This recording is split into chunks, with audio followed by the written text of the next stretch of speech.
Hello guys, welcome to English education students. आज हम पढ़ने वाले हैं क्लास 9th की ज्योग्राफी का फर्स्ट चैप्टर, जिसका नाम है इंडिया साइज एंड लोकेशन। तो यहाँ पर हम बात करेंगे साइज़ की और लोकेशन की बात, यानी कि आकार की और स्थिति की बात हम यहाँ पर करने वाले हैं। तो India is one of the ancient civilization in the world. Bharat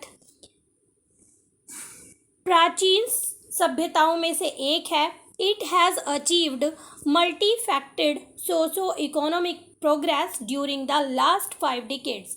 पिछले 5 दशकों में भारत ने बहुत ज़्यादा उन्नति की है।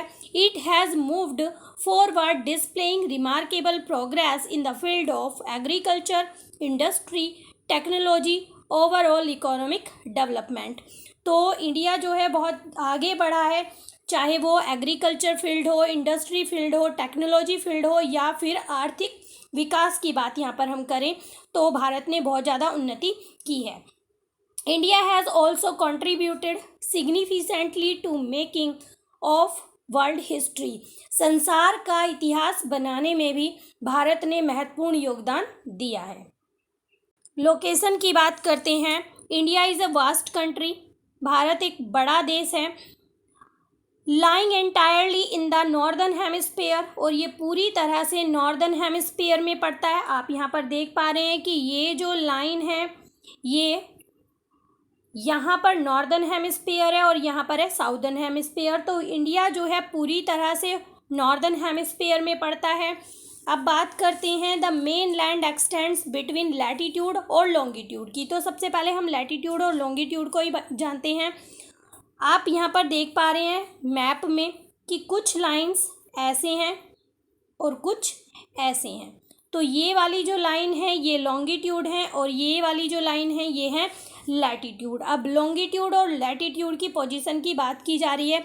तो भारत जो है, अगर लैटिट्यूड की स्थिति यहाँ पर हम देखें, लैटिट्यूड में ये कहाँ पर पड़ता है, 8 डिग्री 4 इंच नॉर्थ में और 37 डिग्री 6 इंच नॉर्थ। ये हमारे लैटिट्यूड की पोजीशन बताई गई है, इसके बीच में पड़ता है। अब लॉन्गिट्यूड के बारे में बात करते हैं तो 68 डिग्री 7 इंच ईस्ट में और 97 डिग्री 25 इंच ईस्ट। तो लॉन्गिट्यूड में ये इन दोनों के बीच में पड़ता है। तो चलिए आगे देखते हैं।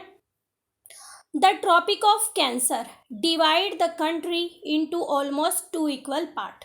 जो ट्रॉपिक ऑफ कैंसर है वो इंडिया को 2 बराबर भागों में बांटता है।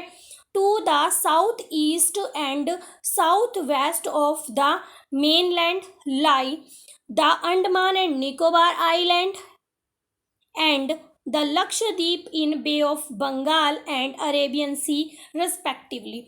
तो यहाँ पर बात की जा रही है अंडमान एंड निकोबार की और बात की जा रही है लक्षद्वीप आइलैंड की। तो Andaman and Nicobar island bay of Bengal में पड़ता है, जबकि जो लक्षद्वीप आइलैंड है वो पड़ता है अरेबियन सी में। आगे चलते हैं और बात करते हैं साइज की। The land mass of India has an area of 3.28 million square kilometre. तो इंडिया का लैंड मास यानी कि इंडिया का एरिया कितना है, 3.28 मिलियन स्क्वायर किलोमीटर है।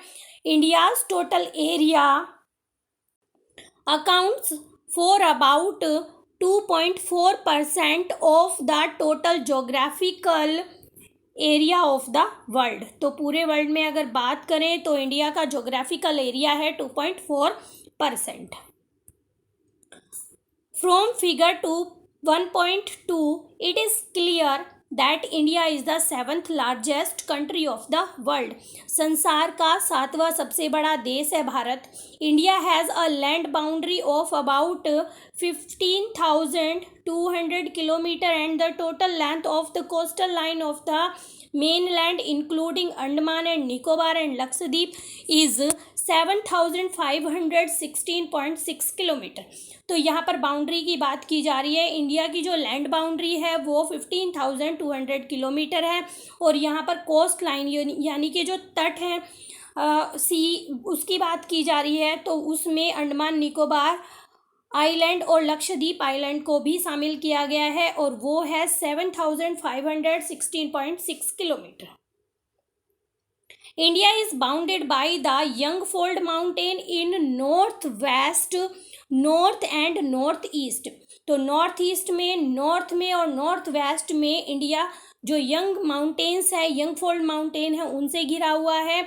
South of about 22 degree north latitude it began to taper and extend toward the Indian Ocean, divided it into two seas, the Arabian Sea on the west and Bay of Bengal in the east। तो यहाँ पर बताया गया है कि जो 22 degree north की तरफ, साउथ में जो 22 डिग्री नॉर्थ की तरफ जो लैटिट्यूड है वो कैसे बिगन होना, कैसे शुरू हो जाता है, टैपर, नीचे की तरफ जाना शुरू हो जाता है और एक्सटेंड हो जाता है, यानी कि बढ़ जाता है इंडियन ओशियन की तरफ। और ये जो है दो सी को डिवाइड करता है, एक है अरेबियन सी जो कहाँ पर है, वेस्ट में है, और दूसरा है बे ऑफ बंगाल जो ईस्ट में है। देखिए, look at the figure 1.3 and note that the latitude and longitude extent to the mainland is about 30 degree. Despite this fact, the east-west extent appears to be smaller than the north-south extent. तो देखिए यहाँ पर बताया गया है longitude और latitude को अगर हम नोट करें, यहाँ पर फिगर दी गई है 1.3। यहाँ पर हम देखते हैं लॉन्गिट्यूड और लैटिट्यूड की बात करते हैं। यहाँ पर ये लॉन्गिट्यूड है और ये है लैटिट्यूड। तो यहाँ पर बताया गया है ये जो ये वाला एरिया है ये भी 30 डिग्री पर पड़ता है, ये भी 30 डिग्री पर पड़ता है, लेकिन हम यहाँ पर देख पा रहे हैं ऊपर बताया गया है कि जो ईस्ट वेस्ट है वो कैसा दिखता है, स्मॉलर दिखता है, और जो नॉर्थ साउथ है वो कैसा दिखता है, वो एक्सटेंड दिखता है। तो यहाँ पर हम फिर से वापस जाके देखते हैं तो ऐसा ही है, ये भी 30 डिग्री पर है और ये भी 30 डिग्री पर है, लेकिन हम यहाँ पर देख पा रहे हैं इस एरिया को स्मॉलर देख रहे हैं और ये थोड़ा सा यहाँ पर बढ़ा हुआ दिखाई दे रहा है। तो यही बात यहाँ पर बताई गई है। अब बात करते हैं टाइम की। फ्रॉम गुजरात टू अरुणाचल प्रदेश, गुजरात से अरुणाचल प्रदेश का जो बीच का समय है ना उसमें 2 घंटे का डिफरेंस है।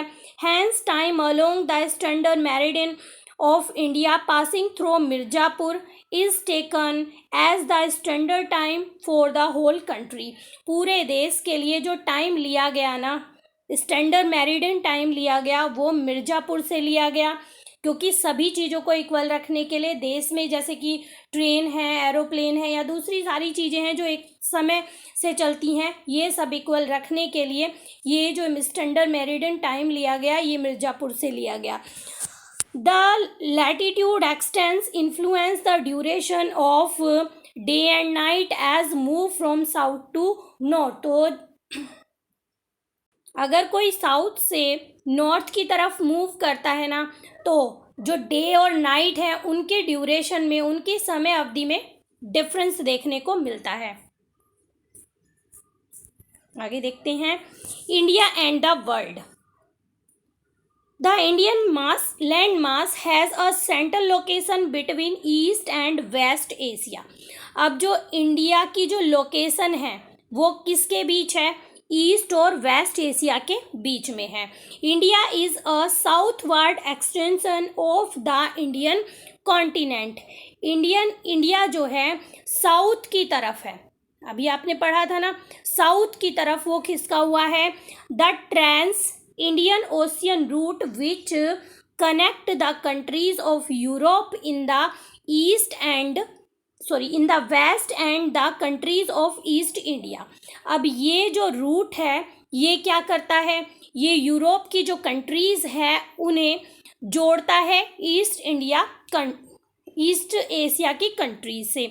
Provide a strategical central location to India. और ये जो लोकेशन है, ये इंडिया की जो लोकेशन है ये एक दूसरी कंट्री को एक दूसरे से जोड़ती है। Note that the Deccan peninsula protrudes into the Indian ocean. अब जो डेक्कन पेनिनसुला है ना वो इंडियन ओशियन में पड़ता है।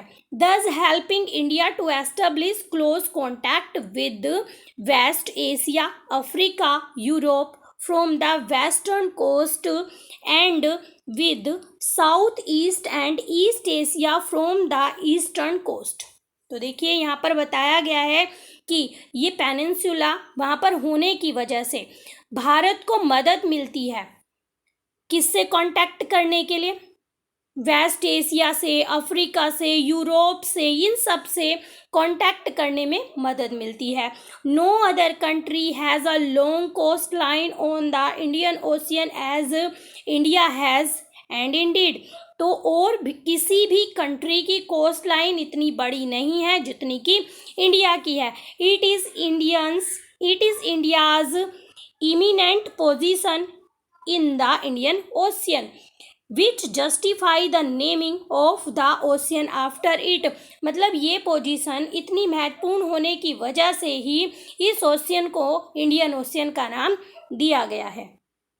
India's contact with the world have continued through the ages, but her relationship through the land route are much older than her maritime contact. The various poses across the mountain in the north have provided passes to the ancient traveler, while the ocean restricted such interaction for a long time. तो देखिए यहाँ पे बताया गया है कि जो India है, इंडिया के जो कॉन्टैक्ट हैं पूरे संसार में ये काफ़ी सालों से चले आ रहे हैं. ये जो रिलेशनशिप है ये लैंड रूट से होता चला आ रहा है, यानी कि एक दूसरे से दूसरे देश जाने के लिए वो लैंड रूट को यूज़ करते थे और कई बार पर्वतों का भी यूज़ किया जाता था. मतलब वहाँ पर भी रूट देखे गए हैं, वहाँ पर भी जो ट्रैवलर्स थे वो आते जाते रहते थे पुराने समय में. जबकि जो ओशियन थे यानी कि समुद्रों से आना जाना तब तक बैन था, यानी कि लोगों को उनके बारे में पूरी जानकारी नहीं थी. These routes have contributed in the exchange of ideas and commodities since ancient time. और एनिसेंट टाइम से ही वो जो अपने विचार थे या ज़रूरत की कुछ चीज़ें थी वो एक दूसरे से एक्सचेंज, यानी कि भारत दूसरे देशों से एक्सचेंज करता रहा या जो दूसरी कंट्रीज़ हैं वो इंडिया में आती रही, ये सभी रूट वो यूज़ करते थे. The ideas of Upanishads and the Ramayans, the history of Panchtantra, the India's numeral and the decimal system thus could reach many parts of the world. तो देखिए जो आइडियाज़ हैं उपनिषद के, रामायण की कहानी है, पंचतंत्र की कहानी है और ये जो डेसिमल सिस्टम है ये कैसे पहुंचा इंडिया से दूसरे पार्ट्स तक, इन्हीं रूट्स के जरिए वो पहुंचा. ये सारे विचार, ये सारी चीज़ें इन्हीं रूट्स के माध्यम से दूसरी कंट्रीज तक पहुंची. The spices, muslin and other merchandise were taken from India to different countries. अब जैसे मसाले थे, मखमल थी या दूसरी व्यापार से जुड़ी हुई जो चीज़ें थी वो इंडिया से इन्हीं रूट के माध्यम से दूसरे देशों में ले जाई जाती थी. ऑन द अदर हैंड, अब दूसरी तरफ अगर हम देखें the influence of Greek sculptures and the architectural style of dome and minarets from West India can be seen different part of the country. हमारे देश में क्या और सारी चीज़ें देखी जाती हैं, जैसे गुंबद देखे जाते हैं, मीनार देखी जाती हैं. तो बताया गया है ये जो आर्किटेक्चरल स्टाइल हैं, ये जो ये जो हस्तकला है, ये सारी चीज़ें दूसरी कंट्री से आई और ये हमारे देश में देखी जाती है. कहाँ से आई ये बताया गया है कि वेस्ट इंडिया की है ये, और ये सब हमारे देश में भी देखी जाती है. तो ये जो सभी रूट थे इन्हीं की वजह से ये सब पॉसिबल हुआ. अब बात करते हैं इंडियाज़ नाइबर्स, इंडिया के पड़ोसी देश की बात करते हैं. India occupies an important strategical position in south Asia. South Asia में एक बहुत ही अच्छी पोजीशन पे है. इंडिया की पोजीशन जो है स्ट्रेटजिकल पोजीशन उसे कहा जाता है. India has 28 states and 8 union territories. India के अंदर 28 स्टेट हैं और 8 यूनियन टेरिटरीज हैं. India shares it's land boundaries with Pakistan and Afghanistan in the north west. तो नॉर्थ वेस्ट की बात करें तो किससे बाउंड्रीज शेयर करता है इंडिया? पाकिस्तान से और अफगानिस्तान से शेयर करता है. चाइना, नेपाल, भूटान, ये सारी बाउंड्रीज कहाँ पर शेयर करता है? नॉर्थ में शेयर करता है। And Myanmar and Bangladesh in east, और ईस्ट में म्यांमार और बांग्लादेश की बाउंड्रीज है जो इंडिया से अटैच है। Our southern neighbours across the sea consist of 2 island countries.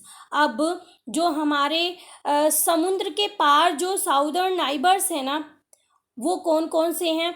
2 island हैं, 2 आइलैंड कंट्री हैं जिनके नाम क्या हैं? श्रीलंका एंड मालदीव। मालदीव और श्रीलंका हैं। Sri Lanka is separated from India, Sri Lanka Bharat से अलग हुआ है from in by a narrow channel of sea formed by Palk strait and gulf of Mannar. Gulf of Mannar और पल्क स्ट्रेट से ये अलग हुआ है। while Maldives island are situated to the south, जबकि जो मालदीव आइलैंड है वो कहाँ पर सिचुएटेड है? साउथ में of Lakshadweep island, Lakshadweep island में। तो देखते हैं आगे।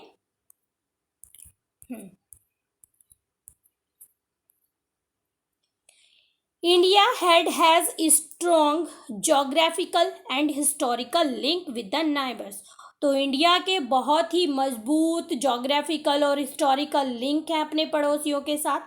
Look at the physical map of Asia in our Atlas, जो आप कहाँ पर देख सकते हैं? मैप में देख सकते हैं। And note how India stands apart from the rest of India, और ये सारी चीज़ें जो हैं हम मैप में देख सकते हैं कि किस तरह से इंडिया की पोजीशन है, किस तरह से वो एशिया से जुड़ा हुआ है, किस तरह से उसकी जोग्राफिकल और हिस्टोरिकल कंडीशन है। आई होप चैप्टर आपका क्लियर हुआ होगा, वीडियो आपको अच्छी लगी होगी। अगर आपको वीडियो अच्छी लगी है, चैप्टर आपका क्लियर हुआ है, तो आप एक लाइक कर सकते हैं। चैनल पर अगर आप पहली बार आए हैं तो चैनल को सब्सक्राइब कर सकते हैं। मिलते हैं अपने नेक्स्ट टॉपिक में, तब तक के लिए बाय बाय।